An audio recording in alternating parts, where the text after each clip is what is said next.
18व्या लोकसभा स्थापनेच्या हालचालीला आता सुरुवात झाली आहे। मुख्य निवडणूक आयुक्त राजीव कुमार, निवडणूक आयुक्त ज्ञानेश कुमार आणि सुखबीर सिंग संधू आज राष्ट्रपती द्रौपदी मुर्मू यांची भेट घेणार असं समजतंय।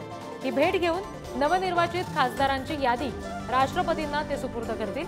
त्यानंतर राष्ट्रपती सर्वात मोठ्या पक्षाला सरकार स्थापनेसाठी आमंत्रित करतील असं समजतंय। एकंदरीत सत्ता स्थापनेसाठी, सरकार स्थापनेसाठी ज्या हालचाली आहेत त्याला आता वेग आलेला आहे, कारण खुद्द मुख्य निवडणूक आयुक्त जे आहेत त्यांच्याकडून नवनिर्वाचित खासदारांची यादी ही राष्ट्रपती द्रौपदी मुर्मू यांच्याकडे दिली जाणार आहे। 18वी लोकसभा स्थापनेसाठी म्हणून ही सगळी हालचाल आता सुरू झाली आहे। जो सगळ्यात मोठा पक्ष असेल, सगळ्यात जास्त खासदार निवडून आलेला, त्यांना सत्ता स्थापनेसाठी राष्ट्रपतींकडून बोलावणं धाडलं जाईल आणि त्यानंतर मग पुढच्या घडामोडी आणखी वेग घेतील।